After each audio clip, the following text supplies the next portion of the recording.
Hello. अस्सलाम वालेकुम जी। Class आवाज़ आ रही है?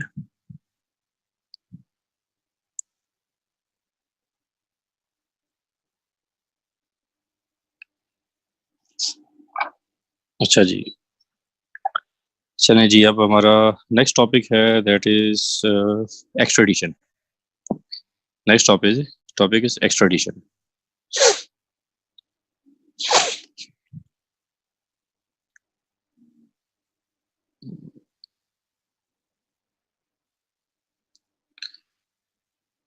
अच्छा, अब आ जाते हैं जी एक्सट्रेडिशन पे। एक्सट्रेडिशन जो है, ये असाइलम के साथ लिंक्ड है। असाइलम बहुत आसान है, सिर्फ एक रीडिंग की देर है। तो काइंडली ये नोट कर लें प्लीज़। यस स्टूडेंट्स, रेडी हैं आप? हम स्टार्ट कर दें? हेलो। ओके ओके, चलें, बस अब ज़रा ध्यान इधर चाहिए मुझे। प्लीज़ ये चीज़ इधर साथ ही नोट कर लें, एक्सट्रेडिशन के साथ असाइलम को काइंडली पढ़ लेना आपने। बहुत ज़्यादा आसान है, अगर मुश्किल होता तो मैं साथ करवा देता।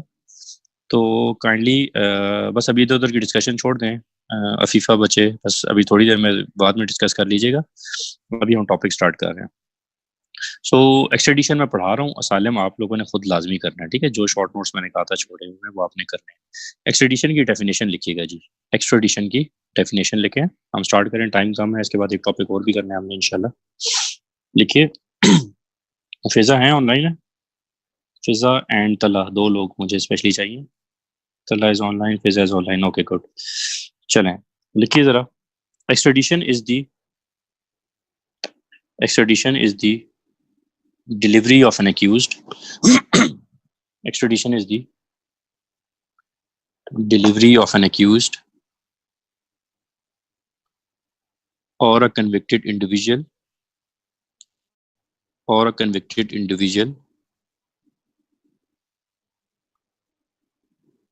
to the state to the state on whose territory on whose territory he is alleged he is alleged to have committed to have committed or have been convicted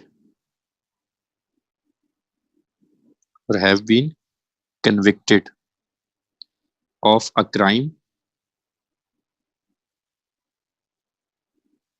by the state by the state on whose territory on whose territory the alleged criminal the alleged criminal happens to be happens to be for the time being for the time being। ये definition ओपनहैम की है। ओपनहैम की है। ठीक हो गया? अच्छा। अब एक्सट्रेडिशन होता क्या है कि इस डेफिनेशन को मैं इलिस्ट्रेशन में एक्सप्लेन करता हूँ तो बड़ा आसान हो जाएगा। फॉर एग्जांपल, पाकिस्तान है और यूके है। एक शख्स पाकिस्तान में कोई क्राइम करता है, उसके ऊपर कोई एलिगेशन है, या फिर उसको किसी अदालत ने कन्विक्ट कर दिया, दोनों सूरतों में। ठीक हो गया? एलिगेशन एलिज हुआ है या फिर वो अदालत ने कन्विक्ट कर दिया है किसी क्राइम के लिए। वो क्राइम करने के बाद यूके भाग जाता है।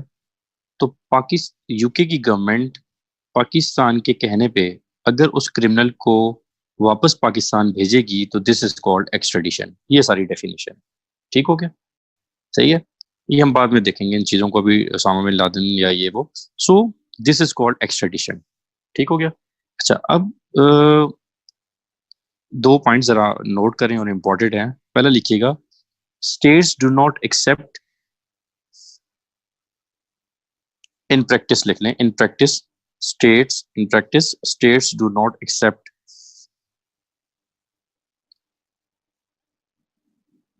obligation of extradition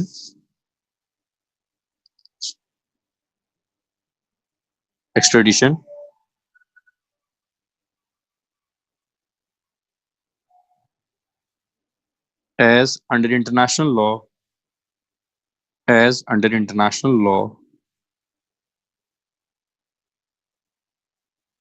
as under international law, extradition is mostly a matter of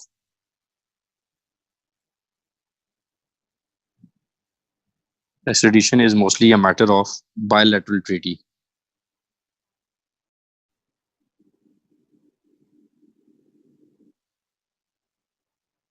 Second point, there is no universal rule of customary international law. There is no universal rule of customary international law which impose the duty of extradition. Which impose the duty of extradition. अच्छा, extradition के बारे में आपके जहन में ये चीज होनी चाहिए कि इंटरनेशनल लॉ में कोई ऐसा रूल नहीं है जो किसी स्टेट को बाउंड करे कि आप एक्सट्रेडिशन करो किसी बंदे की, लाइक एक्स्ट्राडाइट करो, और ये टोटली डिपेंड करता है बायलैटरल ट्रीटी बिटवीन स्टेट्स। अगर कोई एक्सट्रेडिशन ट्रीटी हुई है तो उस पर डिपेंड करेगा, स्टेट्स को आप बाउंड नहीं कर सकते हैं लॉ में। अच्छा, एक इधर आपके जहन में होना चाहिए distinction between expulsion and extradition. Expulsion और एक्सट्रेडिशन में बहुत फर्क है, काफी लोग इसको एक जैसी चीज समझते हैं। एक्सपल्शन ये होता है कि वो फॉरेन एक्ट के तहत किया जाता है, जो एक्सपल्शन है वो फॉरेन एक्ट के तहत किया जाता है, और जो एक्सट्रेडिशन है वो एक्सट्रेडिशन ट्रीटी के तहत किया जाता है। पहला फर्क ये ध्यान में रखिएगा।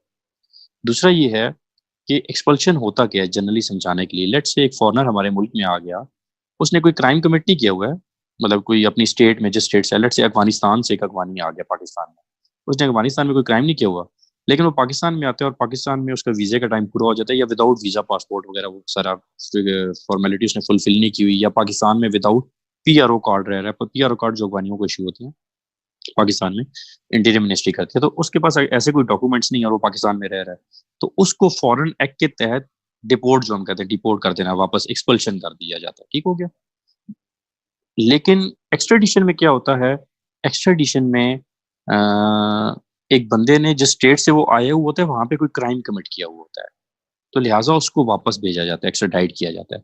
सो एक्स्ट्रेडिशन में क्या होता है कि उस स्टेट में उसने कोई क्राइम किया हुआ है जिसकी वजह से वो एलिगेशन है उसके ऊपर, या कन्विक्ट हुआ हुआ है उस अपनी उस स्टेट में, तो तब वापस किया जाता है। लेकिन जो एक्सपल्शन है उसमें उस बंदे को जो वापस किया जाता है वो इस ग्राउंड में किया जाता है कि वो जिस स्टेट में आए हुए वहां पर उस स्टेट के लॉ के अकॉर्डिंग नहीं रह रहा है। ठीक हो गया। ये नहीं कि उसने उस स्टेट में, जिस स्टेट से आया वहां पे कोई क्राइम किया हुआ था। ठीक हो गया। तो ये एक मेन डिफरेंस है। दूसरा, एक्सपल्शन में फॉरेन एक्ट अप्लाई होता है और एक्सट्रेडिशन में एक्सट्रेडिशन ट्रीटी होती है। ठीक हो गया। अच्छा, ये थोड़ा सा डिफरेंस आपने किताब में देख लेना है, एक पेज पे लिखा हुआ है। अब आ जाए, एक दो केसेस लिख लें। पहला है री, आर ई री, कैपिटल होगा आर ई, कैस्टियोनी, CASTIONI, री कैस्टियोनी केस।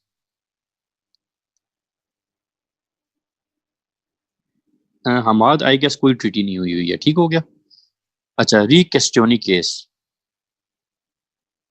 इसके फैक्ट किताब में है, छोटा सा है, 2-3 लाइंस का, ज्यादा नहीं है। वो फैक्ट पढ़ लीजिएगा, सिर्फ जजमेंट लिख लें, फिर मैं आपको एक्सप्लेन कर दूंगा। लिखिए जरा जल्दी से। The Queen's Bench, Queen's apostrophe ऐसा आ जाएगा, Queen's Bench of England held that held that Castiglione was guilty of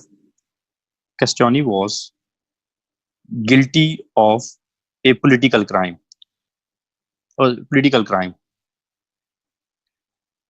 and therefore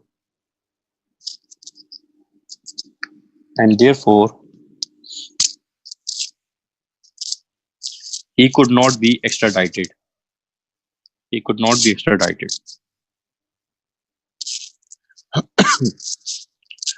अच्छा, ये भी मैं बढ़ाना चाह रहा हूँ कि क्या पॉलिटिकल टॉपिक मैं बाद में डिस्कस करूंगा, लेकिन ज़हन में होना चाहिए, क्या पॉलिटिकल क्रिमिनल को वापस भेजा जाता है। इस पे मैं 2 केस आपको पढ़ा रहा हूँ। ठीक है, कि पॉलिटिकल क्रिमिनल की एक्सट्रेडिशन होती है या नहीं होती। पहला केस हमने पढ़ लिया, कैस्टिग्लियानी केस। कैस्टिग्लियानी केस क्या है कि ये एक साहब थे जिन्होंने स्विस गवर्नमेंट में एक स्टेट काउंसिल को असैसिनेट, मर्डर किया, और वो फिर भागकर चले गए थे इंग्लैंड। ठीक हो गया। तो हुआ ये कि जब वो बरतानिया गए तो स्विस गवर्नमेंट ने बरतानिया से रिक्वेस्ट की कि इसने हमारे मुल्क में हमारे स्टेट काउंसिल का मर्डर किया, लिहाजा आप इसको एक्स्ट्राडाइट कर दें। तो बरतानिया की क्वींस बेंच ऑफ इंग्लैंड ने यह फैसला दिया था कि इस शख्स ने पॉलिटिकल क्राइम किया, लिहाजा पॉलिटिकल क्रिमिनल को एक्स्ट्राडाइट नहीं किया जा सकता। ठीक हो गया जी, नंबर वन। अब सेकंड केस लेके, री मीनियर केस, आर ई फिर स्पेस MEUNIER, मीनियर केस, री मीनियर केस। लिखिए जरा, the court held that, the court held that for an offense to be political, for an offense to be political, it is necessary that there should be two or more than two parties. There should be more than two and two. There should be more than two parties in the state. There should be more than two parties in the state, each wanting to establish, each wanting to establish its government in the state. If an offense is committed, if an offense is committed with this objective, if an offense is committed with this objective, it will be called, it will be called a political offense. In the present case, the offense committed was not a political offense.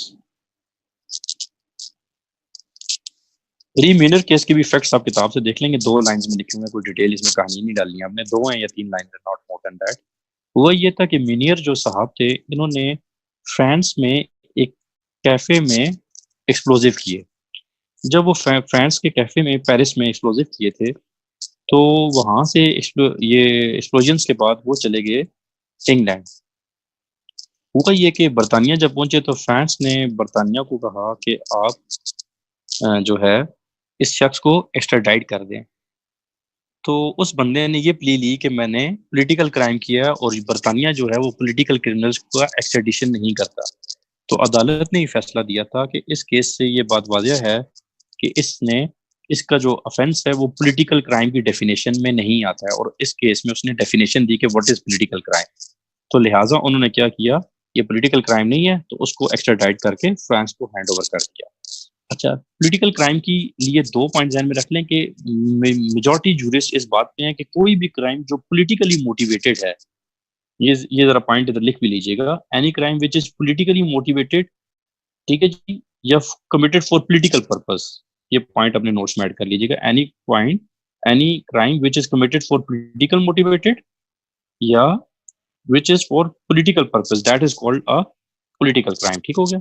सो इस case में भी definition दे दी कि political crime क्या होता है। तो political criminal नहीं था, लिहाजा मीनर को उन्होंने क्या किया, फ्रांस के हवाले कर दिया, एक्स्ट्राडाइट कर दिया। ठीक है, अब हेडिंग दे दें सेकंड केस की एग्जांपल, सॉरी स्पेलिंग, RE और फिर स्पेस दे के लिखेंगे मीनर, MEUNIER, री मीनर केस। अच्छा जी, अब ऐसे कर लें प्लीज, जरा हेडिंग दे दें, इधर ये पेश कर दीजिएगा, री मीनर केस। अब हेडिंग दे दें common conditions of extraditions, common conditions of एक्सट्रेडिशंस।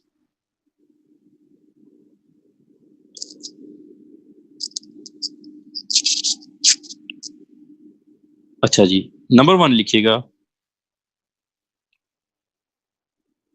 Number 1 लिखिएगा, rule of speciality, rule of speciality. ये आपका 2020 का जो पेपर है उसमें भी ये क्वेश्चन आया हुआ है। ठीक हो गया, रूल ऑफ स्पेशलिटी।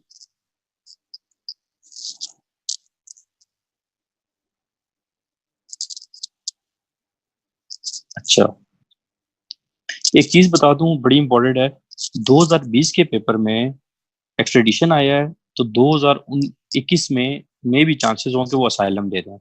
और एक बात मैं बता दूं, प्लीज असाइलम पढ़ लीजिएगा, बार बार रिपीट कर रहा हूँ। और उसमें जो चीजें आप ऐड करेंगे वो ये एक्स्ट्रेडिशन से ही ऐड करनी है आपने, ठीक हो गया? मतलब थोड़ा सा आप घुमाएंगे इस बात को, यूं लिखेंगे कि जी एक्स्ट्रेडिशन जो है वो इन क्राइम्स में नहीं होती है, ये उसकी कंडीशन है। लेकिन कैसे करेंगे, एकदम डायरेक्ट नहीं लिखेंगे, उसमें लिखेंगे असाइलम है, इन लोगों को असाइलम दिया जा सकता है, जो भी हम पढ़ेंगे, ठीक है जी, पॉलिटिकल क्राइम्स को, इनको इनको, और इनकी एक्सट्रेडिशन भी नहीं होती। और थोड़ा सा फिर एक्सट्रेडिशन की कंडीशन उधर आप मेंशन करेंगे। मतलब ये हुआ कि असाइलम का सारा लिख के थोड़ा सा उसमें आप एक्सट्रेडिशन भी डिस्कस करेंगे। ये बात आपको समझ आ गई है? सेम यस, कि अगर आपको समझ आई है कि आपका अगर असाइलम का क्वेश्चन आता है तो आप एक्सट्रेडिशन को उसमें थोड़ा सा मेंशन करेंगे, सारा असाइलम लिख के, ये चीज ध्यान में रखिएगा। और एक्सट्रेडिशन का आता है तो असाइलम के भी कुछ पॉइंट्स डिस्कस करेंगे थोड़ा सा तरीके से, ये नहीं कि डायरेक्ट हेडिंग देके शुरू हो जाए, थोड़ा सा लिंक बना के जोड़ के जिस तरह होता है, ठीक हो गया? तो ये दोनों इंटरलिंक्ड है, दोनों चीजें, एक्सट्रेडिशन एंड असाइलम, ठीक है जी। सो असाइलम पढ़ लीजिएगा, बहुत आसान है, उसमें यही चीजें जो मैं पढ़ा रहा हूँ। सिर्फ वो है कि कहाँ का असाइलम, उसमें सिर्फ दो है, किस तरह के असाइलम्स होते हैं, और एक कंडीशन ये है कि असाइलम जो है किन केसेस में किया जाता है। मुझे तो ऐसे याद पड़ा था, मैंने आपको पढ़ाया है, या शायद दूसरे बैच को पढ़ाया होगा, आई डोंट नो। एनीवे, अब लिखें जी जल्दी से, कॉजेज, कॉमन कंडीशंस हम पढ़ रहे हैं ऑफ एक्सट्रेडिशन। इसमें पहला लिखिएगा, that is rule of speciality. लिखिए जरा, an accused is extradited, an accused is extradited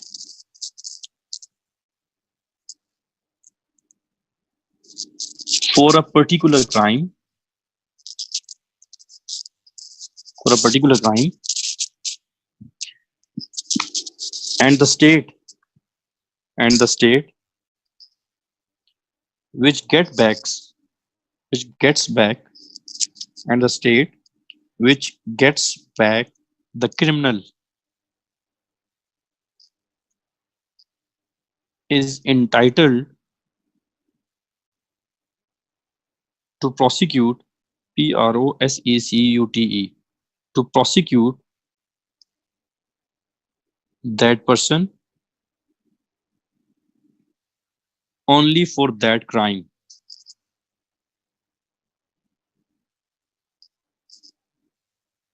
for that crime,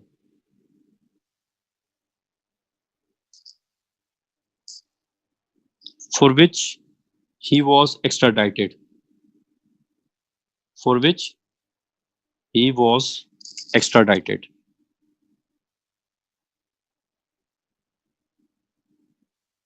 अच्छा जी, ये फिजा के लिए तला पेश कर दीजिए। कॉमन कंडीशंस ऑफ एक्सट्रेडिशन हम पढ़ रहे हैं। सबसे पहले हमने पढ़ ली कंडीशन रूल ऑफ स्पेशलिटी। अब रूल ऑफ स्पेशलिटी क्या है, कि ये जरा समझ लीजिएगा कि एक एक्यूज्ड है, उसको जब एक्स्ट्राडाइट किया जाता है, ये जरा प्लीज वो से समझिएगा, फिर आप कंफ्यूज होते हैं और बार बार रिपीट के लिए बोलते हैं, तो इसको जरा वो से समझ ले मैं क्या कह रहा हूँ। रूल ऑफ स्पेशलिटी ये है कि एक एक्यूज्ड है, ठीक है, उसको एक्स्ट्राडाइट किया जा रहा है फॉर पर्टिकुलर क्राइम, ठीक है।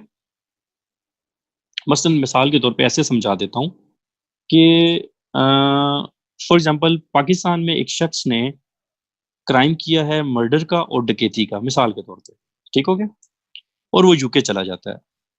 तो पाकिस्तान यूके को कहता है जी इसको एक्स्ट्राडाइट कर दें, क्योंकि हमने इसको क्राइम फॉर जो डकैती है उसके लिए ट्रायल करना है। अब डकैती के फाइल के लिए यूके जो है, यूनाइटेड किंगडम, वो शख्स को डकैती के ट्रायल के लिए एक्स्ट्राडाइट करता है। सो पाकिस्तान बाउंड है कि उसका ट्रायल डकैती का ही करेगा, वो उसको मर्डर के ट्रायल के लिए, मर्डर के ऑफेंस के लिए ट्रायल नहीं कर सकता, अनटिल एंड अनलेस कि उसने उसमें मेंशन ना किया हो जब रिक्वेस्ट ऑफ एक्स्ट्रेडिशन करेगा कि जी हमने इसका इसका भी ट्रायल करना है। सो मतलब ये है कि जब स्टेट किसी स्पेशल केस के लिए किसी स्पेशल का मेंशन कर देगी कि हमने इसको इस ट्रायल के लिए करना है, तो वो स्टेट बाउंड होगी कि उसका सिर्फ वही ट्रायल करे, बाकियों के लिए ट्रायल के लिए उसको तो नहीं कर सकती है। सो रूल ऑफ स्पेशलिटी ये है, फर्स्ट कंडीशन। सेकंड लिखिए, failure to fulfil, failure to fulfil dual, dual slash डाल के लिख लें डबल क्रिमिनलिटी, डुअल या डबल क्रिमिनलिटी।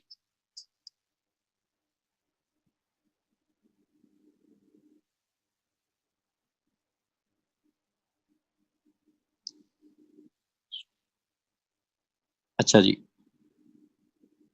वैसे ये अगर आप लिखना चाहते हैं एक चीज रूल ऑफ स्पेशलिटी जो हेल्ड हुआ है, एक केस लॉ है, सेम बात जो मैंने लिखवाई है, ये जो है, इसको नोट्स में जरा काइंडली फिर ऐड कर दीजिएगा। रूल ऑफ स्पेशलिटी के सामने यूएसए वर्सेस ये केस एक है, उसमें भी ये चीज डिसाइड हुई है। आपको रेफरेंस के लिए लिखवा रहा हूँ ताकि उसके मार्क्स ज्यादा आ जाते हैं।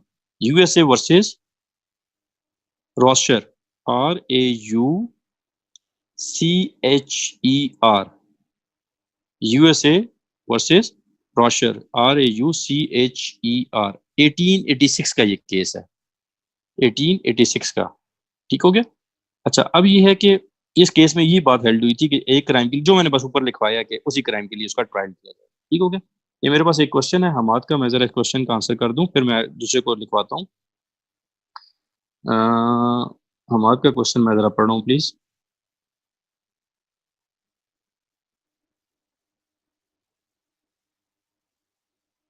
अच्छा हमाद, ये मैंने शुरू में एक्सप्लेन किया है कि एक स्टेट है जो ट्रीटी की मेंबर ही नहीं है या उसने वो ट्रीटी साइन ही नहीं की हुई है, तो वो उसका एक्सट्रेडिशन क्लेम, वो उससे आप एक्सट्रेडिशन क्लेम कर ही नहीं सकते।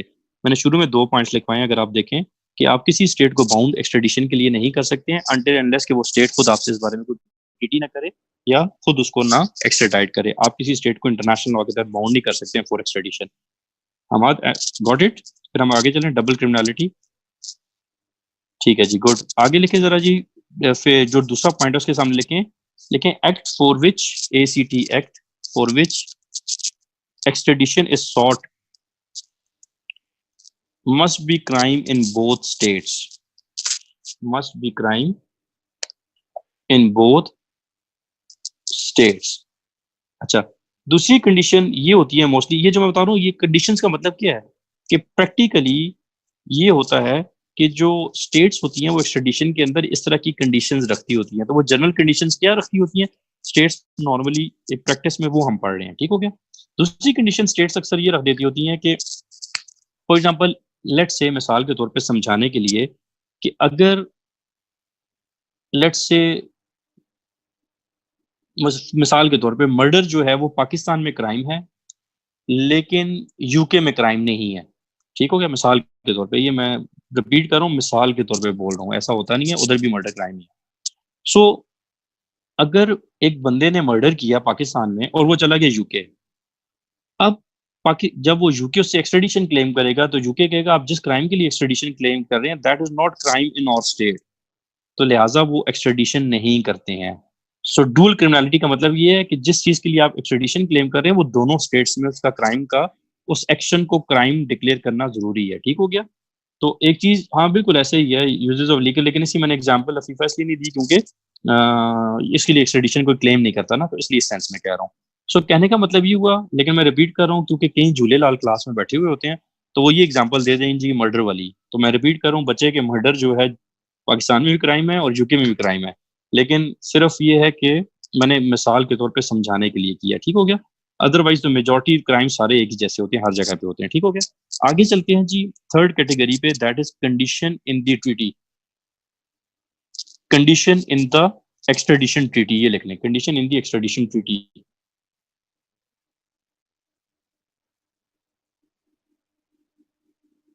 नवीद इकबाल, मैंने ऊपर सेकंड कंडीशन बता दी है बच्चे कि आप जिस क्राइम के लिए एक्सट्रेडिशन क्लेम करते हैं सिर्फ उसी में उसका ट्रायल करेंगे, अगर करते करते और ट्रायल केस खुल गए तो उसका ट्रायल आप नहीं कर सकते हैं। ठीक हो गया। ये मैंने ऊपर कंडीशन बताई है, एक्सट्रेडिशन ट्रीटी में अक्सर लिखा भी होता है। Got it? ये सेकंड मैंने जो आपको फर्स्ट रूल ऑफ स्पेशलिटी बताया वो यही है। अच्छा जी, condition in the extradition treaty. Third ये होता है कि स्टेट्स जो होती हैं वो ट्रीटी के अंदर एक्सट्रेडिशन वो क्या कहती हैं, कंडीशन लिख देती हैं कि ये काम आप नहीं कर सकते या वगैरह वगैरह। तो वो जो कंडीशन होती है वो दूसरी स्टेट को जिसको भेजा जा रहा होता है क्रिमिनल, वो उसने फॉलो करना होता है। चौथा लिखिए, possibility of certain form of, fourth condition लिखिएगा, possibility of certain form of punishments, for example, for example capital punishment, for example capital punishment. In such like cases, in such like cases, states mostly, states mostly do not extradite, state mostly do not extradite. ठीक हो गया। Possibility of certain form of punishment से मतलब है for example ऐसी punishment जो एक मुल्क में हो दूसरे में उसको वो ना दे रहे हो, मिसाल के तौर पे इजाजत ना हो। फॉर एग्जांपल यूरोपियन यूनियन के जो ममालिक है वहां पे कैपिटल पनिशमेंट अलाउड नहीं है। ठीक हो गया। सो पाकिस्तान में कैपिटल पनिशमेंट अलाउड है। अब ऐसा होता है कि लेट से पाकिस्तान में एक शख्स ने मर्डर किया और वो यूरोपियन यूनियन के किसी मुल्क में लेट से जर्मनी चला गया फॉर एग्जांपल। जर्मनी जब चला गया तो जर्मनी में उसने असाइलम ले लिया। तो अगर वो स्टे जो है स्टेट जो है पाकिस्तान जर्मनी से एक्सट्रेडिशन क्लेम करेगा कि जी हमने इसका मर्डर का ट्रायल करना है, तो या तो वो एक्सट्रेडिशन नहीं देंगे, वो कहेंगे जी कि क्योंकि आपके मुल्क में इसकी कैपिटल पनिशमेंट है तो लिहाजा हम एक्सट्रेडिशन नहीं कर रहे। या वो कह देगा कि ठीक है आप ऐसा भी कर सकते हैं कि जो हम इसको मर्डर ट्रायल के लिए करेंगे लेकिन कंडीशन ये है कि आप इसको लाइफ इम्प्रिजनमेंट देंगे, कैपिटल पनिशमेंट नहीं देंगे। तो कुछ भी हो सकता है। लेकिन अगर लेट्स से जर्मनी चाहे तो इस ग्राउंड पे इसको डिनाई कर देता है एक्सट्रेडिशन करना ऑन द ग्राउंड की कैपिटल पनिशमेंट है, तो कैपिटल पनिशमेंट जो है वो हम इजाजत नहीं देते हैं। थर्ड वाला हारून बहुत ही आसान सा था कि आप टीटी के अंदर कोई कंडीशन लिख देते हैं कि ऐसे होगा ऐसे होगा, तो उसको फॉलो किया जाता है। ठीक हो गया। टीटी में कोई भी कंडीशन स्टेट लिख देती है। ठीक हो गया। नहीं अफीफा ऐसा नहीं है, ये आपके अकॉर्डिंग या मेरे अकॉर्डिंग, क्योंकि हम पाकिस्तान में रहते हैं तो हम कैपिटल पनिशमेंट को जस्टिफाई करते हैं। लेकिन जो स्टेट्स कैपिटल पनिशमेंट को डिनाई करती हैं उनके अपने भी आर्गूमेंट्स हैं कुछ। ठीक हो गया। लिहाजा ये फीफा के क्वेश्चन का आंसर कर रहा हूँ। लिहाजा जो है वो कैपिटल पनिशमेंट को अगर एक स्टेट नहीं मानती है तो वो उसके लिए कभी भी ट्रायल नहीं करेगी, उसके लिए कभी भी एक्स्ट्राडाइट नहीं करेगी, क्योंकि उनके अकॉर्डिंग ये पनिशमेंट जो है ह्यूमन राइट्स के अगेंस्ट है। सो अफीफा के क्वेश्चन का आंसर कर रहा हूँ कि उनके according capital punishment is against human rights, तो वो कहते हैं ये अगेंस्ट ह्यूमन राइट्स है। So protection of human right is a natural justice, तो वो कहते हैं कि हमारा ये नेचुरल जस्टिस है कि हम किसी को ऐसी सजा ना दें विच इज अगेंस्ट ह्यूमैनिटी। ठीक हो गया। जब अगेंस्ट ह्यूमैनिटी है तो वो कहते हैं कैपिटल पनिशमेंट पाकिस्तान अगर दे रहा है that is against the human rights, therefore हम इसको वापस नहीं भेजेंगे। सो फीफा गॉट इट, हमने दोनों के नजरियों से ये चीज देखनी होती है। अच्छा हनीफ का क्वेश्चन आया हुआ है। हाँ अगर लाइफ इम्प्रिजनमेंट दे हनीफ तो कोई इशू नहीं है। ठीक हो गया। जी जी हमाद, मैं आपके क्वेश्चन का आंसर कर रहा हूँ। एक्सीलेंट क्वेश्चन हमाद ने मुझे भेजा प्राइवेटली, मैं उसी के नेक्स्ट क्वेश्चन हमाद आपका आंसर करने लगा हूँ। नवीद ये आप जब सारा पढ़ लेंगे तो इसहाक डार को स्टडी कर लीजिएगा, टाइम बहुत कम है, उसको देख लीजिएगा सारा। ठीक हो गया। लेकिन हमारी यूके के साथ अभी मैंने आपको बताया कि पॉलिटिकल क्राइम जो होते हैं नवीद, उसमें आप एक्सट्रेडिशन नहीं करते, मैं अभी लिखवा भी दूंगा दोबारा। सो इसहाक डार जो है वो अपने आप को पॉलिटिकल क्रिमिनल डिक्लेयर करता है। दूसरी बात ये है कि ट्रीटी साइन हुई है यानी ये भी चेक कर लीजिएगा। ठीक है, थैंक यू, वेलकम। अच्छा जी अब आ जाते हैं, हमाद ने एक बड़ा जबरदस्त क्वेश्चन किया है, उसके ऊपर आ जाते हैं। हमाद आपकी क्वेश्चन का आंसर करने लगा हूँ। हमाद का क्वेश्चन आया हुआ प्राइवेटली कि डुअल नेशनैलिटी में क्या होगा। लिखें जी जुरिस्डिक्शन, पांचवी कंडीशन लिखिएगा jurisdiction.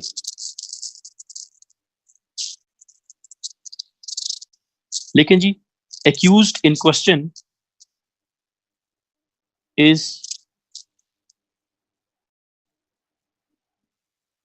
Citizen of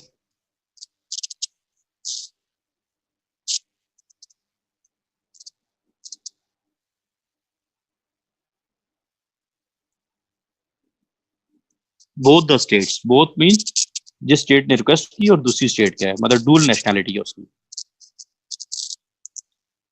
so it will not extradite, it mean कि जो दूसरी स्टेट है जिसमें वो रह रहा है, it will not extradite because that state has jurisdiction on him, on accused, ये भी लिख सकते हैं।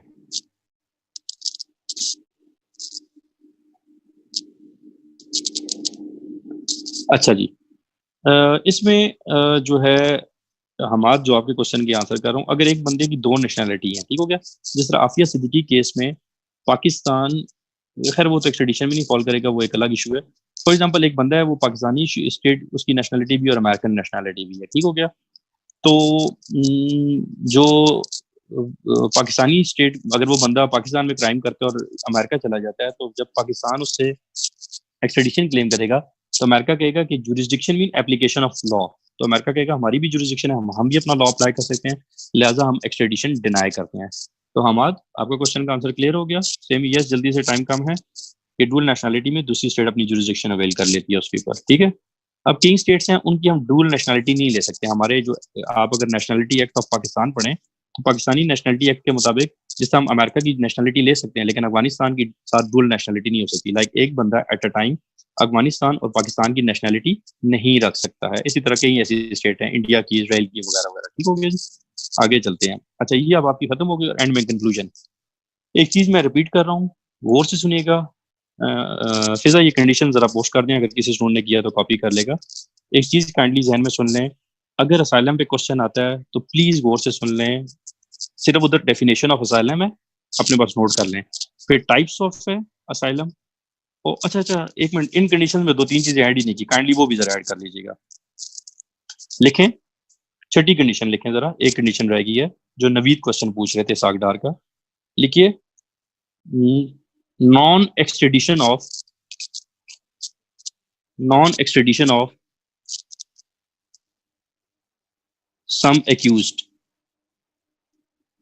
non extradition of some accused। Number one, political criminals, ये भी हमने दो केस भी पढ़ लिए हैं इस पे।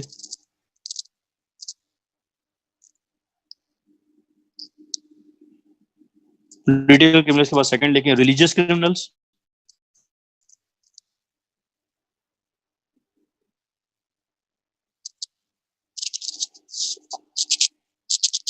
और छठा लिखिए, तीसरा लिखिएगा मिलिट्री क्रिमिनल्स।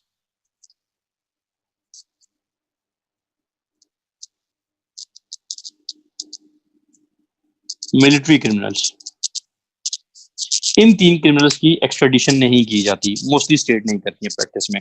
जैसे एडवांस स्टूडेंट की एग्जांपल आ जाती है मिलिट्री क्रिमिनल्स, ये एजेंट थे, मैंने बताया था आजकल रशिया में लिया हुआ है, तो उसकी एक्स्ट्राडिशन रशिया नहीं करता है। Political criminals number of example है, हमारे मुल्क के काफी लोग भाग जाते हैं, ठीक है, यूके, तो वो एक्स्ट्रेडिशन नहीं होता। रिलीजियस की एग्जांपल देख लीजिएगा कोई, सो है इसकी भी अवेलेबल। सो कहने का मतलब ये हुआ कि प्लीज एक चीज ध्यान में रख लें, मैं रिपीट कर रहा हूँ, गौर से नोट कर लें। जब असाइलम का केस आएगा, असाइलम में आप क्या करेंगे, डेफिनेशन वो आप पढ़ लेंगे। टाइप्स ऑफ असाइलम है, diplomatic and extra territorial asylum है, दो टाइप्स हैं सिर्फ उसकी। और तीसरी है कि किन किन जगह असाइलम दिया जा सकता है। मेन रीजन है कि फॉरेन जो ऑफिस होते हैं उनमें दिया जा सकता है, एम्बेसीज में दिया जा सकता है, यूएन के ऑफिस में दिया जा सकता है, एंड सो ऑन, ठीक है जी, वो पढ़ लीजिएगा। और उसके बाद आप लिखेंगे कि कई लोग को की जो ये तीन क्रिमिनल्स हैं, इनकी एक्सट्रेडिशन भी नहीं होती है, ये असाइलम सीख करते हैं तो इनकी एक्सट्रेडिशन नहीं होती है। ठीक हो गया? तो हल्का सा एक दो पैराग्राफ में इनकी ये जी मीनियर केसेस और इन केसेस को उधर एडजस्ट कीजिएगा। जी जी, जूलियन असैंज की भी एग्जांपल है, नंबर ऑफ एग्जांपल है। सो प्लीज इसमें से चीजों को उठा के तरीके से असाइलम में लिंक कीजिएगा, स्पेशली रीमीनियर केस जो मैंने आपको लिखवाया है, और ये जो बाकी केसेस इधर बताएंगे। ठीक हो गया? सो आप समझ लें कि असाइलम इज ओवर मेरी तरफ से, आपने सिर्फ पढ़ लेना है। उसमें अगर कुछ ना समझ आए you can ask me, no issue, but बहुत आसान है। तो चलते हैं जी, हम थर्ड उसके ऊपर हमारा टॉपिक है Rwanda genocide criminal in France. हाँ बिल्कुल फीफा, आप एग्जांपल्स, मैंने कहा नंबर ऑफ एग्जांपल्स हैं। एग्जांपल्स पे मैं इसलिए ज्यादा बात नहीं करता क्योंकि स्टूडेंट्स के पास एग्जांपल होती हैं, इसमें आपकी बुक में भी एग्जांपल्स होती हैं, आप नेट से भी ले सकते हैं। तो इसमें हम टाइम वेस्ट करने के बजाय हम जल्दी जल्दी कॉन्सेप्ट क्लियर करके आगे चलते हैं। So you can give many examples, ठीक है, as many as you can. ठीक हो गया? कंक्लूजन बच्चे बस सिंपल, इसका सिंपल एंड में ये लिखेंगे कि एक्सट्रेडिशन जो है वो एक स्टेट की, सारे को कंक्लूड करना तो बहुत आसान है ना, कि स्टेट्स की ऊपर कोई बाइंडिंग नहीं है। स्टेट्स जो होती हैं वो अगर ट्रीटी करो तो वो कर सकती हैं, और कई तरह के क्रिमिनल्स की एक्सट्रेडिशन जो है वो स्टेट्स नहीं करती होती हैं, और उनकी सर्टेन कंडीशंस हैं जो ऊपर डिस्कस हुई हैं। दैट्स ऑल, बस। ठीक है जी, अब आ जाते हैं जल्दी से हमारा थर्ड टॉपिक, नेक्स्ट टॉपिक पे चलते हैं, टाइम बहुत कम है। That is subjects of international law. Subjects of international law. अब मुझे थोड़ा सा लॉस होगा ये टॉपिक आज पढ़ाने में, क्योंकि मुझे आप लोगों को सब्जेक्ट्स ऑफ इंटरनेशनल लॉ एक टॉपिक में जो मैं स्टूडेंट्स को पढ़ा देता होता हूँ, बट अनफॉर्चुनेटली आज मुझे बिकॉज ऑफ एकेडमी ये टॉपिक पहले पढ़ाना पड़ा। ठीक हो गया? अदरवाइज हम इसकी डिटेल डिस्कशन एक और आगे टॉपिक है उसमें कर लेते होते हैं। सो अब मेरे लिए थोड़ा सा इशू होगा, मुझे इस क्लास को ज्यादा टाइम देना पड़ेगा सब्जेक्ट्स ऑफ इंटरनेशनल लॉ के लिए। दूसरी क्लास को मैंने वो टॉपिक पढ़ाया हुआ है, सब्जेक्ट्स ऑफ इंटरनेशनल लॉ। अच्छा ऐसे है कि फिर मैं आपको आज पढ़ा रहा हूँ, लेकिन जब मैं वो टॉपिक पढ़ाऊंगा जहाँ पे दोबारा मैंने ये चीज डिस्कस करनी होगी, तो ये चीजें नोट कर लें, फिर उस क्लास में मैं इनको दोबारा एक्सप्लेन नहीं करूंगा, ठीक है, आज की चीजों को। क्योंकि अदरवाइज जो दूसरे बैच के लोग आए हुए हैं आज, उनको मैं ये चीजें पढ़ा चुका हूँ, उनको अगर याद हो डेफिनेशन ऑफ इंटरनेशनल लॉ पढ़ा था, कोई है दूसरे बैच का जो मुझे ये बता सकता है कि हमने उसमें प्रूफ किया था इंटरनेशनल लॉ के 3 सब्जेक्ट्स हैं? किसी दूसरे बैच के स्टूडेंट को ये याद है?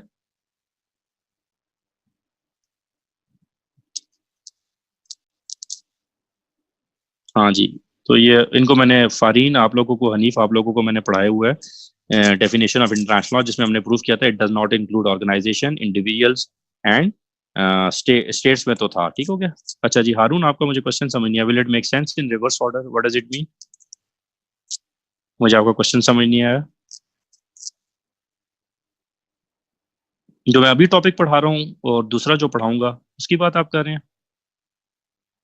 नहीं नहीं हारून, डजेंट मैटर। उधर भी मुझे पढ़ाना होता है, इधर भी मुझे पढ़ाना होता है, उधर मैं डिटेल में पढ़ा देता हूँ, इधर सिर्फ रेफरेंस दे देता होता हूँ, जैसा आज मैंने स्टूडेंट्स को दे दिया था।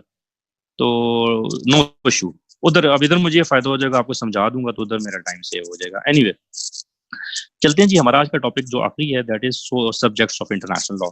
सिंपल सा टॉपिक है, बहुत आसान है। सब्जेक्ट से मतलब क्या है कि क्या जो इंटरनेशनल लॉ है उसके कितने सब्जेक्ट्स हैं, ठीक हो गया। एक चीज तो अपने जहन में रख लें, जो मॉडर्न इंटरनेशनल लॉ है, ठीक है, वो कहता है कि इंटरनेशनल लॉ के 3 सब्जेक्ट्स हैं, ठीक है। दैट इज, ये भी लिखना नहीं है आपने ना अपने नोट्स में, सिर्फ टॉपिक को पढ़ने से पहले ये आपके जहन में होना चाहिए, जो मॉडर्न इंटरनेशनल लॉ है अभी करंटली, उसमें जूरिस्ट का व्यू है और मुतफिक व्यू है, कोई मतलब मेजॉरिटी प्रिवेलिंग व्यू जो है, बीच में कुछ हैं जूरिस्ट जो इस बात को नहीं मानते, बट प्रिवेलिंग व्यू इज कि इंटरनेशनल लॉ के 3 सब्जेक्ट्स हैं, that is states, individuals and organisations. अच्छा, अब हम इसमें 3 थ्योरीज पढ़ेंगे। एक थ्योरी कहती है कि इंटरनेशनल लॉ का सब्जेक्ट स्टेट्स हैं। ये जरा गौर से सुन लें, आपको पूरा टॉपिक समझने में आसानी हो जाएगी। इस चीज को जरा सुन लीजिए, मैं एक टेक्निकल बात बताने लगा हूं, आपको नोट्स में पढ़ते हुए और लिखते हुए बड़ा आसानी होगी। पहली थ्योरी कह रही है कि स्टेट सिर्फ सब्जेक्ट्स हैं, दूसरी थ्योरी कह रही है इंडिविजुअल सिर्फ सब्जेक्ट्स हैं, ठीक हो गया, और तीसरी थ्योरी कह रही है कि तीनों सब्जेक्ट्स हैं, स्टेट, इंडिविजुअल्स एंड ऑर्गेनाइजेशंस। अब जरा देखिएगा, पहली पहली जो कह रही है स्टेट्स सिर्फ सब्जेक्ट्स हैं, इसके ऊपर जब हम क्रिटिसिज्म करेंगे तो बाकी दोनों थ्योरीज के पॉइंट्स उठा के इसके क्रिटिसिज्म में डालेंगे, उसका क्रिटिसिज्म बन जाएगा। जब हम इंडिविजुअल्स के ऊपर क्रिटिसिज्म करेंगे, ठीक है जी, तो स्टेट्स वाला पॉइंट्स उठा के और आखिरी वाले पॉइंट्स उठा के डालेंगे तो इंडिविजुअल पे क्रिटिसिज्म हो जाएगा। कुछ बात समझ आ गई? थोड़ा सा अभी मैं लिखवाऊंगा, क्लियर हो जाएगा, बट ये थोड़ा सा एक टेक्निकल बात समझ लें कि एक थ्योरी के आर्गूमेंट्स जो होते हैं वो ऑटोमेटिकली दूसरी थ्योरीज के क्रिटिसिज्म होते हैं। सिंपल सी बात है, इस तरह समझ लें कि एक थ्योरी का आर्गूमेंट दूसरी थ्योरी के ऊपर क्रिटिसिज्म होते हैं, सिंपल सी बात है, ठीक हो गया जी। अच्छा, टॉपिक स्टार्ट करने से पहले हमें थोड़ा सा फर्क समझना है, what is the object of international law and what is the subject of international law, ये जरा समझना जरूरी है। सब्जेक्ट्स तो अभी हम पूरी डिटेल में पढ़ेंगे, लेकिन अभी के लिए ये समझ लें कि जिसके ऊपर इंटरनेशनल लॉ डायरेक्टली अप्लाई होता है दैट इज द सब्जेक्ट्स, ठीक है। अब कुछ जूरिस्ट ये कहते हैं कि इंटरनेशनल लॉ के सब्जेक्ट स्टेट्स हैं, मसलन जो पहली हम पढ़ेंगे थ्योरी, लेकिन वो दूसरी थ्योरी कह रही है कि इंडिविजुअल्स हैं। पहली थ्योरी कहती है कि स्टेट सिर्फ हैं और इंडिविजुअल जो हैं वो सब्जेक्ट्स नहीं है, वो ऑब्जेक्ट्स हैं। अब ऑब्जेक्ट्स वो क्यों कहते हैं? वो ये कहते हैं, अब मैं इसके बाद ऑब्जेक्ट्स एक्सप्लेन नहीं करूंगा जब मैं थ्योरी पढ़ाऊंगा, ठीक हो गया। वो ये कहते हैं कि ऑब्जेक्ट्स वो चीजें होती हैं जिनके ऊपर इंटरनेशनल लॉ डायरेक्टली अप्लाई नहीं होता, या वो अपने रिलीफ के लिए इंटरनेशनल लॉ को डायरेक्टली क्लेम नहीं कर सकते, बल्कि थ्रू स्टेट उनको करना पड़ता है। मसलन वो कहते हैं इंडिविजुअल मसलन कुलभूषण यादव की एग्जांपल ले लें, अगर इनके व्यू को लिया जाए तो ये कहते हैं कि जिस तरह कुलभूषण यादव है वो डायरेक्टली आईसीजे नहीं जा सकता था, बल्कि उसको इंडिया के थ्रू जाना पड़ा, स्टेट के थ्रू जाना पड़ा, लिहाजा कुलभूषण यादव जो इंडिविजुअल है, it is not a subject, it is an object, क्योंकि उसको थ्रू सब्जेक्ट जाना पड़ा, एंड सब्जेक्ट स्टेट, क्योंकि वो डायरेक्टली जा सकती है। सो ऑब्जेक्ट क्या होता है? जिसके ऊपर इंटरनेशनल लॉ डायरेक्टली अप्लाई नहीं हो रहा है, या जो डायरेक्टली अपना क्लेम नहीं कर सकते हैं, उनको अपना क्लेम, अपना राइट फुलफिल करने के लिए एक सब्जेक्ट का सहारा लेना पड़ता है। जैसा कुलभूषण जाधव केस, एक इंडिविजुअल, उसने एक सब्जेक्ट स्टेट का सहारा लिया था। ठीक हो गया। और इनकी कोई डायरेक्ट अकाउंटेबिलिटी नहीं होती है। ठीक है जी। अब हम आते हैं जरा इस कॉन्सेप्ट को समझते हैं। वेरियस थ्योरीज हैं। पहली थ्योरी है states alone are the subjects of international law. पहली थ्योरी है state alone are the subject of international law. आप फिजा जब नोट्स बनाएंगी तो मुझे तीनों थ्योरीज लिख देंगे। आप कहेंगे कि वेरियस थ्योरीज, नंबर 1 ये, नंबर 2 ये, नंबर 3 ये। ठीक हो गया। फिर आप नंबर 1 को एक्सप्लेन करेंगे, लेकिन अभी टाइम कम है तो मैं नंबर 2 को इधर लिखवाता नहीं हूँ, नंबर 2 में लिखवा दूंगा वो क्या है। सो आप मुझे पहले तीनों लिखवाएंगे और फिर स्टार्ट करेंगे नंबर 1। अच्छा, पहली थ्योरी को हम स्टेट करने लगे जो कह रहा है states only are the subjects of international law. लिखिएगा जरा। Supporters of this theory are of the view. Supporters, मैं थोड़ा स्पीड में बोलूंगा प्लीज, टाइम कम है हमारे पास। Supporters of this theory are of the view that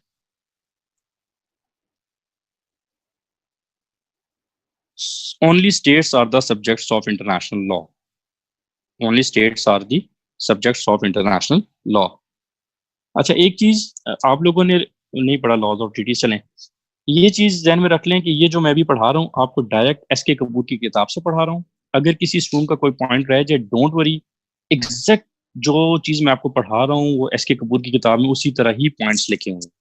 तो आपने सिर्फ घर जाके रीडिंग देनी है उन पॉइंट्स को, तो आपको क्लियर हो जाएगा। अगर किसी स्टूडेंट का कुछ रह भी गया तो वो वहां से पॉइंट्स ऐड कर सकता है। मैं बाहर से ये वाला टॉपिक कहीं से नहीं पढ़ा रहा, एग्जैक्ट उसी बुक से है। ठीक हो गया। तो आप डायरेक्ट टॉपिक खोलेंगे, वही पॉइंट्स है जो मैं एक्सप्लेन कर रहा हूँ। नेक्स्ट पॉइंट लिखिएगा। पहला पॉइंट हो गया only subjects of international law. दूसरा पॉइंट लिखिएगा पॉजिटिविज्म, जो पॉजिटिव स्कूल ऑफ थॉट है, made the individuals, positivism made the individuals as an object, as an object and not a subject of international law। जो भी मैंने बात की थी, made an object and not a subject of international law।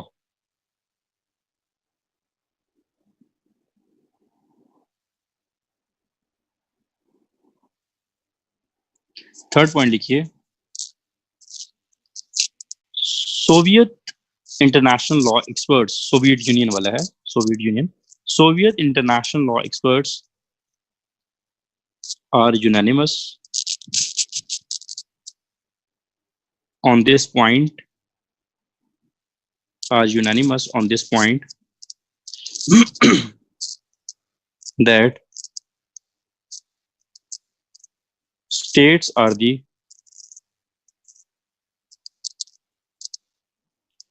main subjects of international law।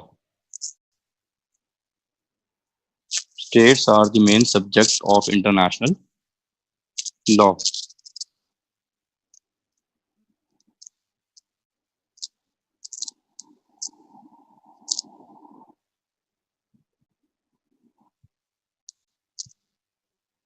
Moreover, next point लिख दें, moreover, Soviets are of the view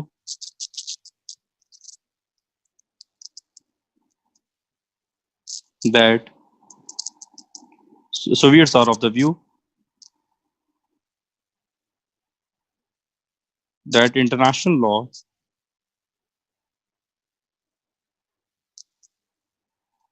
brought into being,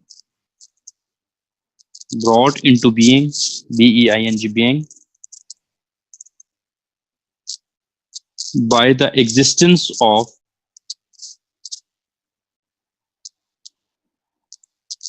a system of states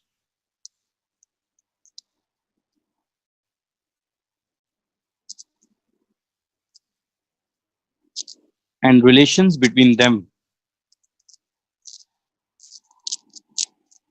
and relations between them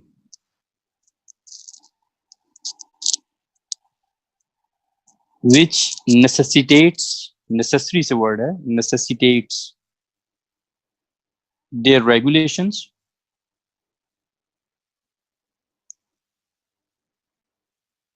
by legal rules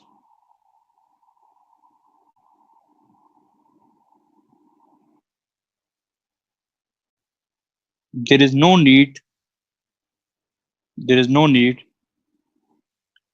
specially to prove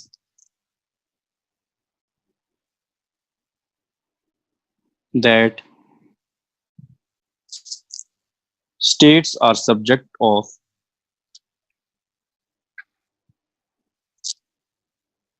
international law.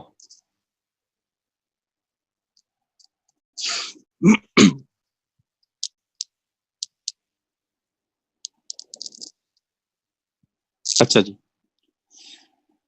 जैसा कि मैंने कहा कि पहली theory ये कहती है कि states are only the subjects. ये इंडिविजुअल को सब्जेक्ट कंसिडर नहीं करते हैं, ये ऑब्जेक्ट कंसिडर करते हैं। और मैंने ग्राउंड बता दिया कि क्यों ऑब्जेक्ट कंसिडर करते हैं, बिकॉज ये कहते हैं कि जो इंडिविजुअल्स होते हैं वो ना तो डायरेक्टली अकाउंटेबल होते हैं और ना ही वो डायरेक्टली अप्रोच कर सकते हैं इंटरनेशनल फोरम्स को, और ना ही वो कोई डायरेक्टली राइट ले सकते हैं। फॉर एग्जाम्पल, जैसे मैंने एग्जाम्पल दे दी, कुलभूषण जाधव खुद आईसीजे नहीं जा सकता था, बल्कि उसको इंडिया के थ्रू जाना पड़ा। आफिया सिद्दीकी खुद किसी ह्यूमन राइट ट्राइब्यूनल को अप्रोच नहीं कर सकती, बल्कि पाकिस्तान के थ्रू करना था। तो वो क्योंकि डायरेक्टली नहीं जा सकते, therefore they are object rather than subject. इसी तरह सोवियत यूनियन जो सपोर्टर्स हैं वो इस बात के हैं कि states are only the subjects of international law, और वो कहते हैं कि individuals are the object not the subject, वही बात करते हैं। फर्दर ये इस बात पे भी क्रिटिसाइज, इस बात पे वाजिया उनका एक स्टैंस है कि इंटरनेशनल लॉ का एक ही सब्जेक्ट है, और वो कहते हैं स्टेट्स। और वो उसकी रीजन क्या देते हैं, वो कहते हैं कि इंटरनेशनल लॉ बना ही स्टेट्स की एग्जिस्टेंस की वजह से है, कि जब स्टेट का कॉन्सेप्ट हुआ तो स्टेट्स ने अपने आपस में रिलेशनशिप डेवलप किए, तो एज अ रिजल्ट जो इंटरनेशनल लॉ था वो डेवलप हुआ। सो लिहाजा जब इंटरनेशनल लॉ डेवलप ही स्टेट की एग्जिस्टेंस की वजह से हुआ है, तो देयरफॉर इसमें कोई डाउट नहीं है कि states are the subjects of international law. लिखिएगा जी जरा क्रिटिसिज्म। अब जो हम क्रिटिसिज्म लिख रहे हैं वो बाकी थ्योरीज के पॉइंट्स भी हैं, ये बात ध्यान में रखते हैं। ठीक हो गया? होप सो कि आपको ये चीज समझ आ गई हो जो मैं कहना चाह रहा हूँ, कि इसका क्रिटिसिज्म वो दरअसल दूसरी स्टेट्स के, दूसरे थ्योरीज के आर्गूमेंट्स भी हैं। अच्छा जी, इसमें क्रिटिसिज्म बेशक आप बुक से देख लीजिएगा, बड़ा आसान सा है, सिर्फ इसको मैं समझा देता हूँ कि कैसे।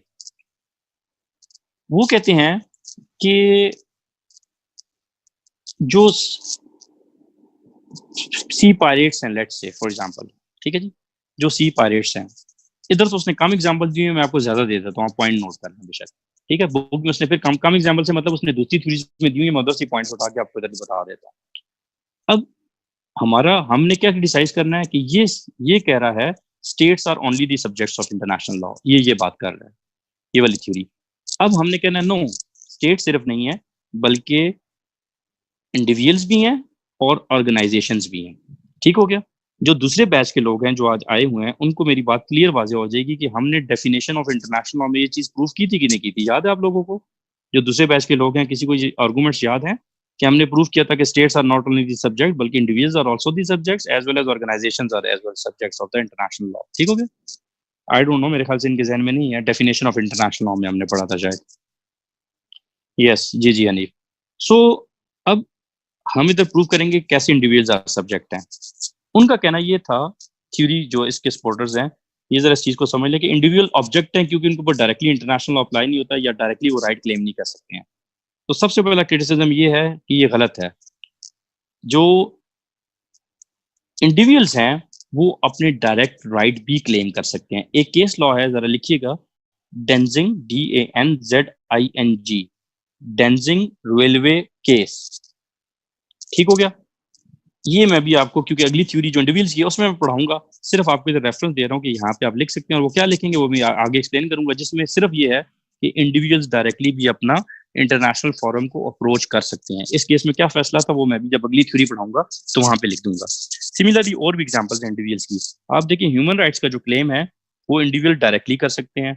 फॉर एग्जाम्पल, अच्छा, ये इंडिविजुअल्स की डायरेक्टली अकाउंटेबिलिटी भी होती है। वॉर क्राइम्स में अगर कोई इंडिविजुअल वॉर क्राइम करता है, ठीक है जी, तो उसमें आईसीसी की नंबर ऑफ जजमेंट्स हैं। हालांकि 2 साल पहले भी एक जजमेंट आई है जिसमें उसने वॉर क्रिमिनल को सजाए मौत दी थी। जो कमांडर था इनकी आर्मी का, मुझे स्टेट का जहन में नहीं अभी आ रहा, तो उनको डायरेक्ट कन्विक्ट किया था और सजाए मौत दी थी, और उन्होंने उधर ही आईसीसी में जहर पी लिया था। सो कहने का मतलब ये हुआ कि इनकी डायरेक्ट अकाउंटेबिलिटी, अब जो सजाए मौत दी जाती है वॉर क्रिमिनल्स को, वो स्टेट को तो नहीं दी जाती, वो इंडिविजुअल को सजाए मौत दी जाती है। मीनिंग देयर बाय कि इनकी डायरेक्ट अकाउंटेबिलिटी भी है। ह्यूमन राइट्स किसके लिए हैं? इंडिविजुअल्स के लिए हैं। सी पायरेट्स के राइट्स किसके लिए हैं? इंडिविजुअल्स के लिए हैं। वॉर क्राइम्स किसके लिए हैं? इंडिविजुअल्स के लिए हैं। सो इनकी डायरेक्ट डायरेक्ट अकाउंटेबिलिटी भी इंडिविजुअल्स की, इनके डायरेक्ट राइट भी हैं। मीनिंग देयर बाय कि ये थ्योरी गलत हुई, बल्कि individuals are also the subjects of international law. Next आ जाते हैं ऑर्गेनाइजेशंस आर सब्जेक्ट। एक केस लॉ मैंने पढ़ाया है, ये दोनों बैचेस ने पढ़ा हुआ है, यूनाइटेड नेशन में मैंने पढ़ाया था। केस लॉ का टाइटल जरा लिख लें अपने पास, reparation for REPARATION, reparation for injuries suffered in the service of the UN, suffered in the service of UN। ये मैंने आप लोगों को बताया था केस, जब मैं बताऊंगा तो एक्सप्लेन करूंगा, याद आ जाएगा, अगर आ गया तो मुझे यस कर दीजिएगा। यूनाइटेड नेशन ने अपना रिप्रेजेंटेटिव इसराइल भेजा था। जब वो इसराइल गया था, मैंने लीगल पर्सनालिटी एक हेडिंग थी यूनाइटेड नेशन के फर्स्ट चैप्टर जब हम पढ़े थे तो उसमें मैंने पढ़ाया था। तो इसराइल में उसको किसी ने असैसिनेट कर दिया था, और फिर क्या हुआ था कि इसराइल के खिलाफ यूनाइटेड नेशन ने केस किया था, और वो केस जीत गई थी और इसराइल को हर्जाना पे करना पड़ा था, जिससे हमने ये साबित किया था, और ICJ ने अपनी जजमेंट में भी ये कहा था कि इंटरनेशनल ऑर्गेनाइजेशन जो हैं इनके राइट्स होते हैं और ये अपने राइट्स क्लेम कर सकते हैं। जब वो अपने राइट्स क्लेम कर सकते हैं तो फिर मतलब क्या हुआ था, मैंने इससे क्या कहा था, इसका मतलब ये हुआ कि they are the subjects of international law, they are legal personality. So इस केस लॉ से हमें ये बात क्लियर हो गई है कि international organisations are also the subjects of international law. So clear हो गया। ये पहली थ्योरी जो कह रही थी कि सिर्फ स्टेट सब्जेक्ट्स हैं, लेकिन क्रिटिसिज्म में हमने प्रूव कर दिया कि नहीं, ये गलत कह रही है, बल्कि individuals as well as organisations are subject of international law. एक चीज मैं आपके बैच को बता दूं, जो भी जिसकी आज क्लास है, ये जो तला और फिजा वगैरह का, हारून वगैरह का जो बैच है, जब हम एक टॉपिक आगे पढ़ेंगे, हमारी नेक्स्ट क्लास में एक टॉपिक होगा इंट्रोडक्शन टू इंटरनेशनल लॉ, उधर बच्चे मैं डिटेल आर्गुमेंट्स बिल्कुल भी दोबारा नहीं करूंगा इस चीज के ऊपर। Individuals are subjects, organisations are subject, और दीज स्टेट्स आर सब्जेक्ट्स। ठीक हो गया, ये चीज ध्यान में रखिएगा। आज के टॉपिक का मैं सिर्फ रेफरेंस दे दूंगा, मैं कहूंगा बच्चे मैंने आप लोगों को लास्ट क्लास में बढ़ा दिया था ताकि हमारा उधर टाइम बच जाए। ओके, तो ये ध्यान में रखिएगा, एग्जैक्ट हमने ये आर्गूमेंट करने हैं। तो सिर्फ मैं आपको रेफरेंस दे दूंगा कि मैंने आपको सब्जेक्ट्स ऑफ इंटरनेशनल लॉ पढ़ाए हुए, उसमें हमने ये चीज प्रूव की हुई है कि ये तीनों सब्जेक्ट्स हैं। अब आ जाते हैं जी सेकंड थ्योरी के ऊपर। सेकंड थ्योरी आ जाए जो कह रही है कि individuals are now, sorry, individuals are, second theory लिखें, individuals are the only subjects of international law. Individuals are the only subjects of international law.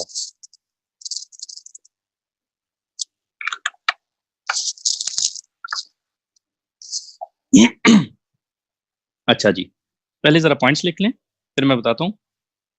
जो इसके चीफ एक्सपोनेंट हैं इस थ्योरी के, वो हैं कैल्सन, KELSEN, कैल्सन। ये चीज मैंने दूसरे बैच को पढ़ाई भी हुई है, आप लोग भी पढ़ेंगे नेक्स्ट क्लास में, कैल्सन। अच्छा, ये थ्योरी क्या कहती है, जरा लिखिएगा। पहला point, duties and the rights of the states are, duties and rights of the states R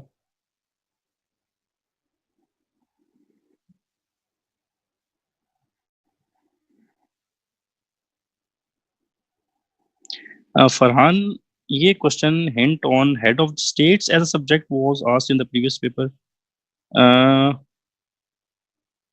G जी हनीफ, बिल्कुल एग्जैक्टली आप सही कह रहे हैं। फरहान, मुझे आपका क्वेश्चन समझ नहीं आया, ये जरा काइंडली मुझे क्वेश्चन आप अगर भेजेंगे तो मैं उसको पढ़ के बता सकूंगा। ठीक हो गया, देख लेंगे इसको। मुझे जरा क्वेश्चन आप भेज दीजिएगा फेसबुक पे, आप मुझे क्वेश्चन भेज दीजिएगा, फिर मैं देख लूंगा। ठीक है, नेक्स्ट क्लास में मुझे फिर याद करा दीजिए, हम आंसर कर लेंगे कि क्या क्वेश्चन एग्जैक्ट आया हुआ है। ठीक है फरहान, तो आप मुझे एग्जैक्ट क्वेश्चन बताएंगे, फिर कॉन्टेक्स्ट में तब आराम से बात हो जाएगी। अच्छा, लेकिन आपको अभी के लिए मैं आंसर कर दूं, जो हेड ऑफ स्टेट होता है as a subject was asked in previous paper. तो फरहान, जो हेड ऑफ स्टेट होता है उसको इम्यूनिटीज हासिल होती हैं। ठीक हो गया, और इम्यूनिटीज जो होती है हेड ऑफ स्टेट की, ये होती है कि उसके किसी भी, उसके लिए एक्ट के लिए उसको कोई स्टेट कोई इम्यूनिटीज की वजह से उसकी कन्विक्शन नहीं कर सकती है हेड ऑफ स्टेट को। ठीक हो गया। सिमिलरली ना सिर्फ हेड ऑफ स्टेट, बल्कि जो हेड ऑफ स्टेट जो होता है उसको अपने मुल्क में भी, पाकिस्तान में भी, इवन हेड ऑफ स्टेट जो प्रेसिडेंट ऑफ पाकिस्तान है उसको इम्यूनिटीज हासिल होती हैं। और आपके आंसर को सिर्फ अगर, क्योंकि अभी ये रेलेवेंट इधर नहीं है, तो मैं सिंपल एक बात कर दूं king can do no wrong, ये एक कॉमन लॉ का मैक्सिम है जिसके ऊपर तमाम दुनिया में लॉ बने हुए हैं, हर मुल्क में भी, कॉन्स्टिट्यूशन में भी और इंटरनेशनल लॉ में भी, कि हेड ऑफ स्टेट जो होती हैं उनकी इम्यूनिटीज हैं। So king can do no wrong से मतलब ये हुआ है, हाँ जी, यूके का ये मैक्सिम है कि हेड ऑफ स्टेट को इम्यूनिटी हासिल होती है। फरहान टू सम एक्सटेंट कुछ समझ आ गई है, अदरवाइज ये भी इधर रेलिवेंट नहीं है क्योंकि हम सब्जेक्ट्स ऑफ इंटरनेशनल लॉ पढ़ रहे हैं, इसलिए मैं डिटेल में नहीं जा रहा। बाकी आप मुझे क्वेश्चन भेज दीजिएगा तो आई आंसर, ठीक है? ओके फरहान। अच्छा जी, अब हम आ रहे हैं इंडिविजुअल्स के ऊपर। फरहान, आपका मुझे रिप्लाई नहीं आया, आपको क्वेश्चन समझ आ गया? ठीक है फरहान, आप रिक्वेस्ट भेज सकते हैं फेसबुक पे, मैंने स्टूडेंट्स के लिए कोई मना नहीं है, आप मुझे रिक्वेस्ट भेज देंगे, मैं आपको ऐड कर दूंगा, नो इशू, ठीक है? मुझे बस मैसेज कर दीजिएगा जिस तरह मैंने बताया, ताकि मुझे पता लग जाए कि स्टूडेंट्स एकेडमी के। मैं चेक कर लूंगा, मुझे सिर्फ आज मैसेज कर दीजिएगा, मैं भी क्लास के बाद ही चेक कर लूंगा। ओके। अच्छा, लिखिए जरा पहला point, the duties and the rights of the states are,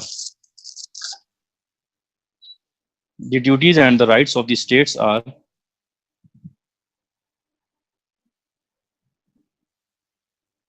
only the duties and the rights of individuals who compose them, who compose them. Second point, under international law, under international law, under international law, the duties of states are, the duties of states are ultimately,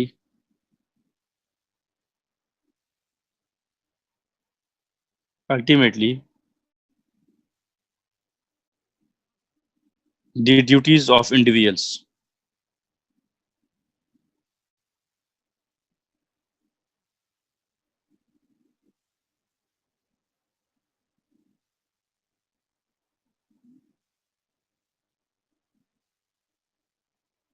Third point, laws are meant for individuals. ये हनीफ ने जो भी hint दिया था और मैंने इनको पढ़ाया भी हुआ है, laws are meant for individuals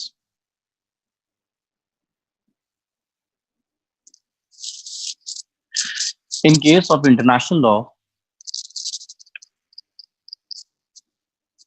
It applies, नहीं, इन केस ऑफ, पहले म्यूनसिपल लॉ लिख लें, इन केस ऑफ म्यूनसिपल लॉ, हाँ ठीक है, in case of municipal law it applies indirectly upon individuals,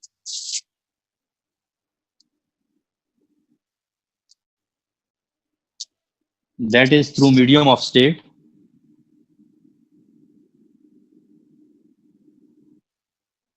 while in case of international law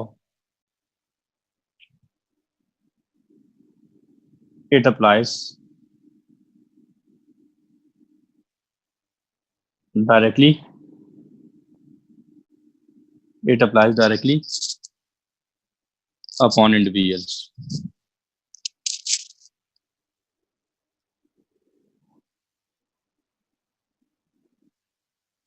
fourth point लिखिएगा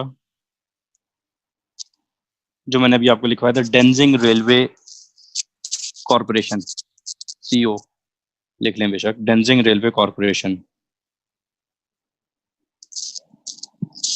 The Permanent Court of International Justice, the Permanent Court of International Justice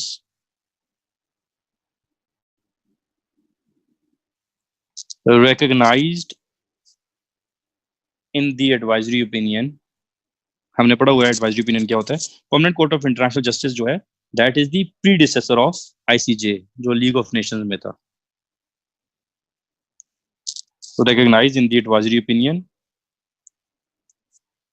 relating to the postal service in Denzing, DANZING, Denzing, that there is nothing in an international law. There is nothing in an international law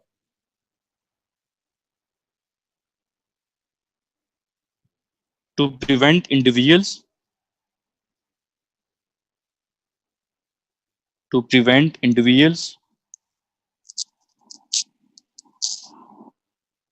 from acquiring direct rights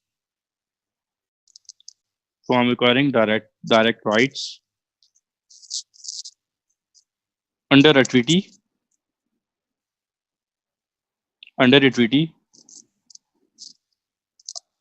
provided that this is the intention of the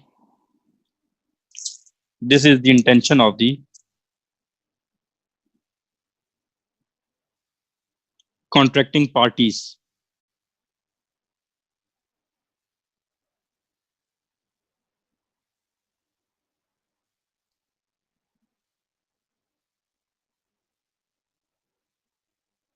अच्छा जी, अब मैं जरा इसको explain कर दूं। जो कह रहे हैं कि individuals are only the subject, पहले हमने स्टेट्स वाला व्यू पढ़ा था, अब दूसरी थ्योरी जो कह रही है individuals are the subjects of international law.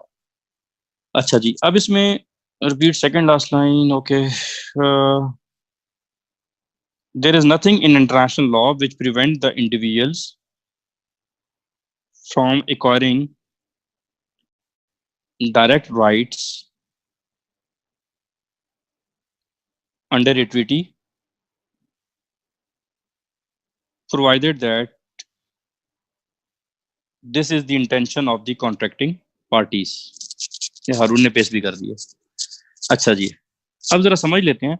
जो इंडिविजुअल का जिक्र कर रहे हैं वो ये कह रहे हैं कि जितने भी राइट्स और ड्यूटीज किसी भी स्टेट्स के होते हैं वो अल्टीमेटली इंडिविजुअल्स के होते हैं, क्योंकि तमाम स्टेट्स हैं, all the state which composite of individuals, that compose of individuals. ठीक हो गया। सो जो भी इंटरनेशनल राइट्स एंड ड्यूटीज हैं वो अल्टीमेटली स्टेट्स की नहीं होती हैं, बट अल्टीमेटली वो rights and duties of individuals ही होते हैं। और फिर वो तीसरी बात पॉइंट जो मैं लिखवाया था उसमें वो ये कह रहे हैं कि जितना भी लॉज है, ऑल लॉज जितने भी हैं वो हमेशा इंडिविजुअल्स के लिए बनाए जाते हैं। सिर्फ फर्क इतना है कि म्यूनिसिपल लॉ जो होता है वो इंडिविजुअल्स के ऊपर डायरेक्टली अप्लाई होता है, और जो इंटरनेशनल लॉ है वो इनडायरेक्टली अप्लाई होता है, that is through medium of state. और दूसरी बात वो ये कह रहे हैं कि इनडायरेक्टली के बजाय आप वर्ड अगर ये जरा करेक्शन कर लें फिजा नोट्स में, ये जो दूसरा है कि laws are meant for individual in case of municipal law it applies, ये गलत लिखा हुआ है थोड़ा सा ये Fiza. Laws are meant for individuals, ये वाला जो पॉइंट आपने लिखा हुआ है, in case of municipal law it applies directly upon individuals. In case of municipal law it applies directly upon individuals, ये जरा प्लीज करेक्शन कर लीजिएगा। while in case of international law it applies through medium of state। ये जरा इसको kindly correct करके दोबारा पेश कर दें। अभी आपने गलत लिखा, आई डोंट नो, या मैं गलत बोल चुका हूँ। मैं रिपीट कर रहा हूँ, laws are meant for individual in case of municipal law it is applies directly upon individual.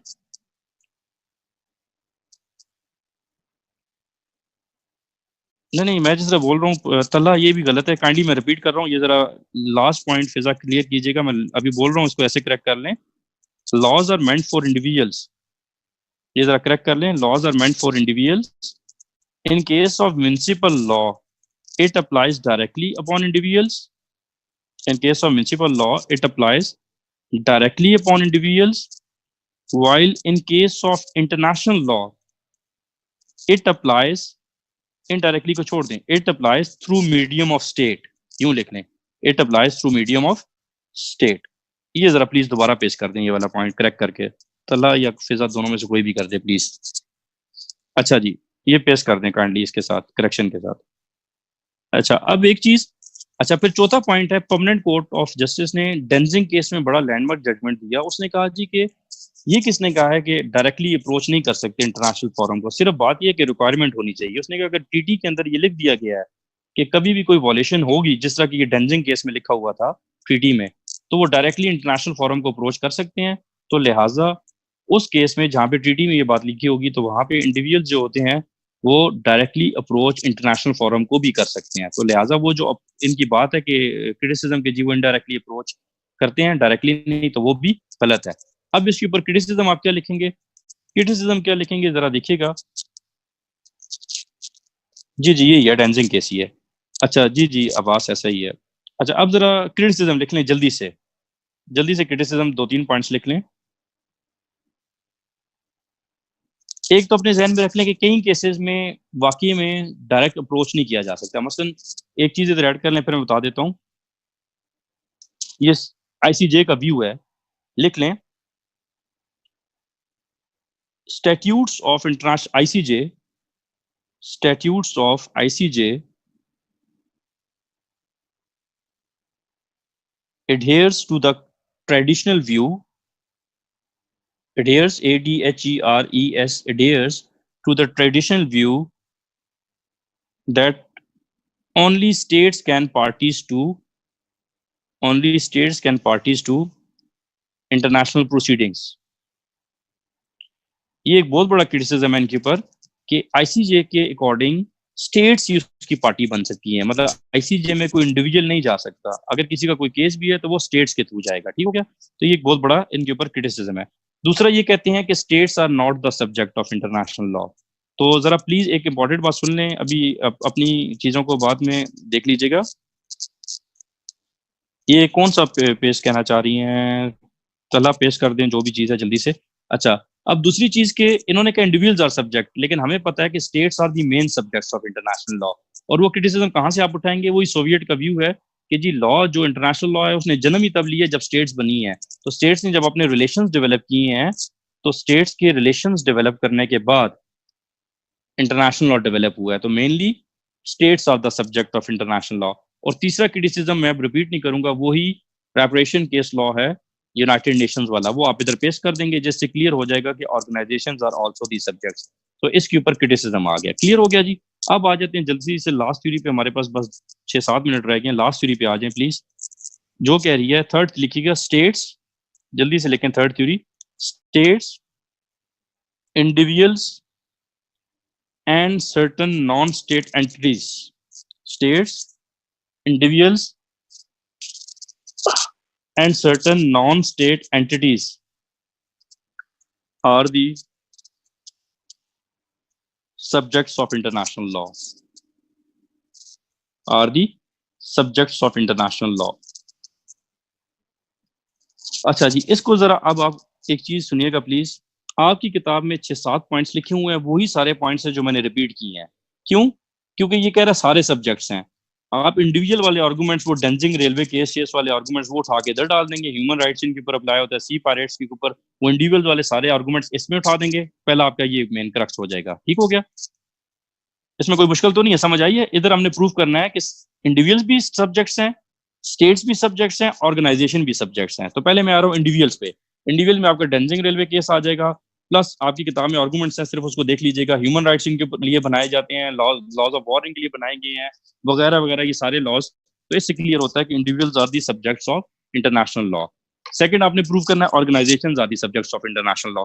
वही रिप्रेशन केस लॉ जो है वो आप लिख देंगे, पार्शियन केस लॉ, सॉरी, उसमें क्या है कि वही वाला केस लिखकर आप लिखेंगे कि organisations are also the subjects of international law. Argument में रिपीट नहीं कर रहा।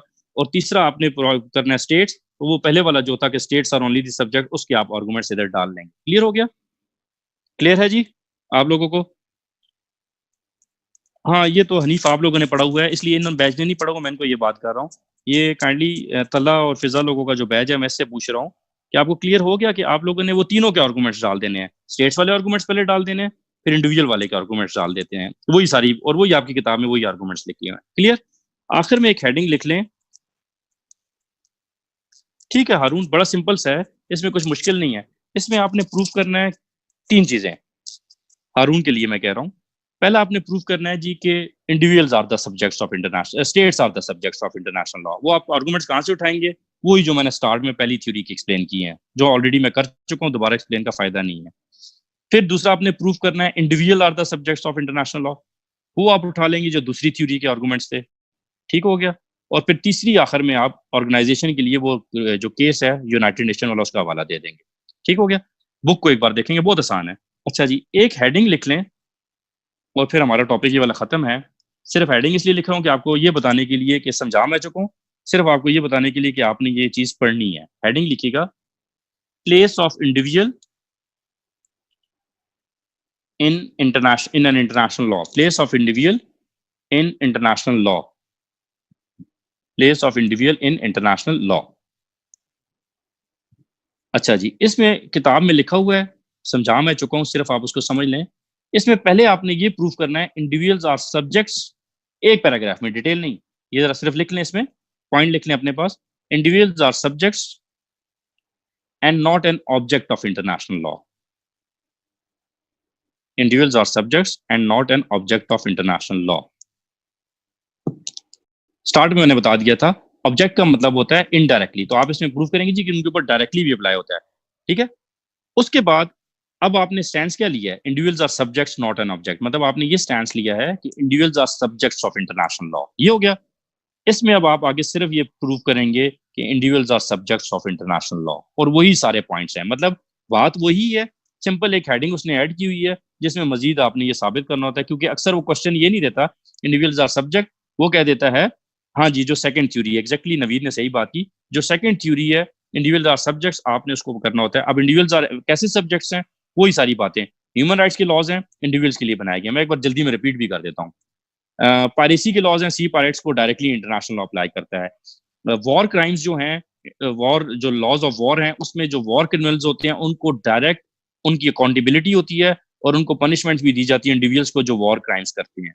इसके अलावा डेंजिंग रेलवे केस में भी ये बात साबित हो चुकी है कि इंडिविजुअल्स जो हैं इंटरनेशनल ऑर्गेनाइजेशन को अप्रोच कर सकते हैं। ह्यूमन राइट्स के ऑल लॉज जो हैं वो लोगों के लिए बनाए गए, इंडिविजुअल्स के लिए बनाए गए। From these arguments it is clear that individuals are subjects of international law. So this is the place of individual in international law.